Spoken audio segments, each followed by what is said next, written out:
Vous êtes rentré très tard, plus tard que d'autres candidats dans la course au municipal. Qu'est-ce que vous comptez apporter? Qu'est-ce que vous proposerez demain aux Marseillais? Moi, je ne suis pas rentré très tard, je suis rentré simplement au moment où je souhaitais rentrer, c'est-à-dire le temps politique pour les autres n'est pas tout à fait le même temps pour moi. Mais demain, de toute façon, vous aurez une idée très précise de ce que nous souhaitons faire, de ce que nous souhaitons apporter aux Marseillais, de ce que nous souhaitons, j'allais dire, voir s'inscrire dans cette ville.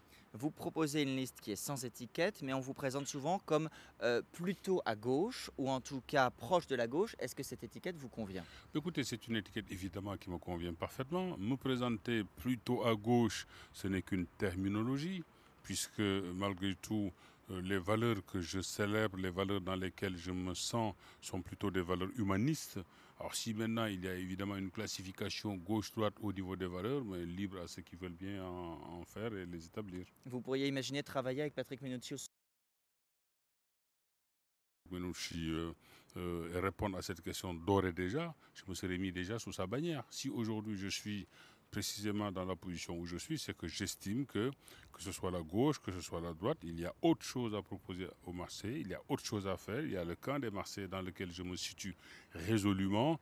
Après maintenant, la seule chose que je souhaite, c'est que les Marseillais le comprennent et nous donnent, en tout cas les gens qui sont avec moi dans cette liste-là, suffisamment de force pour pouvoir peser sur les événements au soir du premier tour. Vous-même, vous êtes candidat dans les quartiers nord, là également où on trouve la tête de liste du Front National, Stéphane Ravier. Pourquoi avoir choisi ce secteur-là?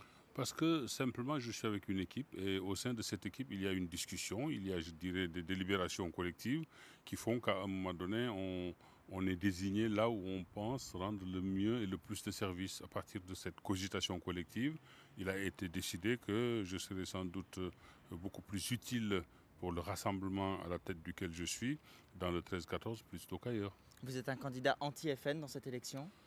Écoutez, je ne suis pas un candidat anti-qui que ce soit, je suis anti-extrémisme, je suis en tout cas tout ce qui est anti-Marseille, je suis anti ça.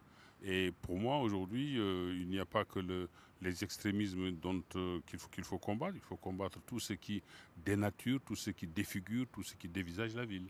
Il y a un thème dont on a beaucoup parlé depuis le début de cette campagne, c'est la question du vélodrome. La rénovation pour l'Euro 2016 coûte beaucoup d'argent. Patrick Menucci, lui, propose que l'on vende le stade Vélodrome à un investisseur privé. Qu'est-ce que vous en pensez, vous qui êtes Oui, ancien patron de l'OM? je pense simplement que Gaudin n'a pas tout à fait tort quand il dit qu'il faut préserver ce patrimoine local. Menouchi n'a pas tout à fait tort quand il dit qu'il faut ménager les poches du contribuable. Moi, je pense qu'il faut effectivement à un moment donné vendre. C'est un peu la voie médiane.